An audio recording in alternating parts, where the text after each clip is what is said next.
अस्सलाम वालेकुम नाज़रीन, मैं हूं शेख रहमत अली, आप देख रहे हैं क्राइम टुडे न्यूज़।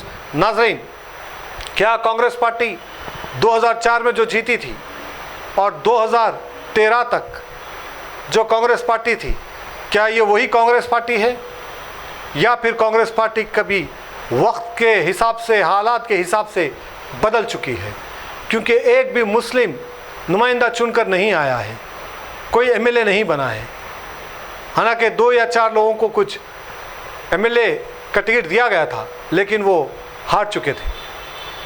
तो क्या आप हम समझें कि असेंबली में आवाज़ उठाने वाला कोई एक ऐसा मुस्लिम एमएलए नहीं है जो अवाम के मसलों को रख सके और जो इश्यूज़ है वो इश्यूज़ को रख सके, बात कर सके?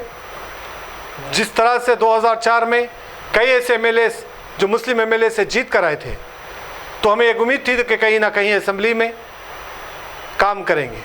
लेकिन अब जो 10 साल के बाद जो कांग्रेस हुकूमत आई है, इसमें कोई एमएलए जीत कर नहीं आया और एमएलसी भी ऐसे लोगों को दिया जा रहा है जो मुसलमानों के नाम पर सिर्फ और सिर्फ टाइम पास करने वाले ये लोग हैं। कोई मुद्दे पर, कोई इशू पर ये आवाज़ उठाने वाले नहीं हैं। क्या हम समझे कि ये कहीं ना कहीं ऐसे लोगों को एमएलसी देकर, ऐसे लोगों को पोस्ट देकर खामोश बिठाने की एक कोशिश की जा रही है? जो माइनॉरिटीज़ के मसले हैं वो उसको क्या नहीं उठाया जा सकता? ऐसे कई सवालात हैं, क्योंकि जिस तरह से वक्फ बोर्ड, माइनॉरिटी कॉरपोरेशन, हज कमेटी, इसमें तो ये नॉमिनेट पोस्टां दिए हैं, लेकिन एक एमएलए, एमएलसी और एमपी ये अहम पोस्ट है, ताकि ये बजट मिलता है, बजट आवाम को लगा सकते हैं, माइनॉरिटीज़ में लगा सकते हैं। तो क्या आप एमएलए इलेक्शन तो हो चुका है, अब एमएलसी क्या ऐसे डमी लोगों को दिया जाएगा जो किसी काम के नहीं? अब यह एमपी इलेक्शन आ रहा है, लोकसभा, क्या इसमें कोई मुसलमानों को टिकट दिया जाएगा? अब ये सवाल है, क्योंकि बीआरएस पार्टी जिस तरह से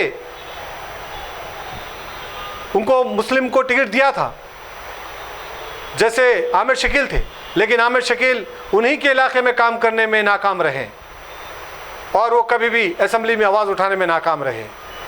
और एक मोहम्मद महमूद अली जो deputy CM, dummy home minister थे, उनको एमएलसी बनाकर उनको पोस्ट दिया गया था, वो भी किसी काम के नहीं, नाकारा थे। तो ऐसे बीआरएस पार्टी ने भी नज़रअंदाज किया मुसलमानों को। अब वही चाल क्या अब कांग्रेस पार्टी कर रही है? सवाल बहुत है, शायद हम समझते हैं जवाब किसी के पास नहीं। ये ज़रूरी है कि जिस तरह से मुसलमानों के साथ नाइंसाफ़ी होते जा रही है, जिस तरह से माइनॉरिटीज़ के साथ नाइंसाफ़ी होते जा रही है, क्या हम ये समझ लें कि हमारा कोई नुमाइंदा नहीं है, हमारी कोई नुमाइंदगी करने वाला नहीं है, हमारा कोई रहबर नहीं है, हम ये समझकर खामोश हो जाएं? ये बहुत बड़े सवाल है, क्योंकि हमारा, अगर हम कहीं बात करते हैं तो सीधे सीधे किसी के जहन में अगर कोई बात आती है तो वो होती है मजलिस इत्तेहादुल मुस्लिमीन। लेकिन हमने देखा है कि मजलिस इत्तेहादुल मुस्लिमीन कौन से मुद्दों पर असेंबली में आवाज़ उठाती है। हमने देखा है कि असदुद्दीन अवैसी और इम्तियाज़ जलील पार्लियामेंट में कौन से मुद्दों पर आवाज़ उठाए हैं, कभी कोई मुद्दों पर, सीरियस मुद्दों पर आवाज़ नहीं उठाए।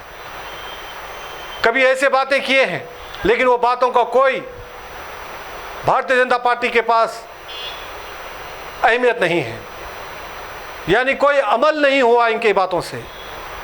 सीएए बिल आ गया, अब आने वाले टाइम में एनआरसी भी आ जाएगा, लेकिन ये एमपी कुछ नहीं कर पाएंगे। ज़रूरी है कि एक हुकूमत होना, ज़रूरी है हुकूमत में मुस्लिम एमएलए एमपीस होना, ज़रूरी है वो मुद्दों पर बात करना। लेकिन क्या हम सिर्फ मजलिस पर भरोसा रखेंगे?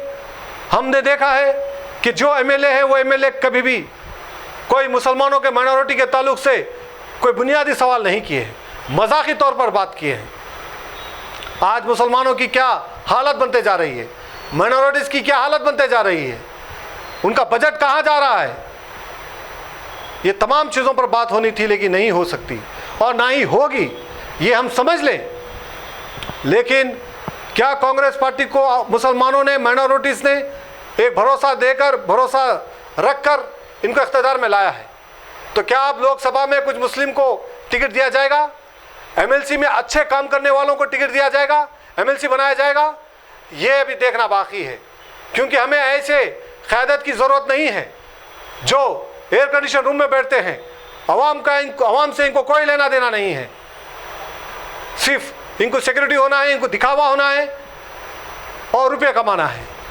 लेकिन कभी ग्राउंड वर्क पे अवाम के मसलों को हल करने नहीं कर सकते ये लोग। और ऐसे लोगों को ओहदे दिए जा रहे हैं और ऐसे लोगों को एमएलसी बनाया जा रहा है। आज भी वक्त है कि हुकूमत तेलंगाना सोचे समझे, अवाम के जो रहनुमा है, अवाम के दरमियान जो काम करने वाले हैं, उनको देखें, उनको एक अच्छे ओहदे दें ताकि वो अवाम के दरमियान काम कर सके। वरना जिस तरह से बीआरएस का हाल हुआ है, आने वाले टाइम में फिर कांग्रेस का भी वही हाल होगा। अवाम अब समझदार हो चुकी है, अवाम को बेवकूफ़ नहीं बना सकते। जिस तरह से अवाम को बेवकूफ़ बनाने वालों का क्या हाल हुआ आपने देखा है। इसलिए माइनॉरिटीज़ के साथ खिलवाड़ ना करें और उनके जो भी मसले हैं वो मसलों को हल करने वाले लोगों को ओहदा दें ताकि वो अवाम के दरमियान रहकर काम करें। उम्मीद है कि रेवंत रेड्डी इस पर गौर करेंगे और फौरन ऐसे कैंडिडेट को एमएलसी बनाएंगे और ऐसे लोगों को लोकसभा की भी टिकट देंगे जो अवाम के मसलों को हल करने वाला कैंडिडेट हो।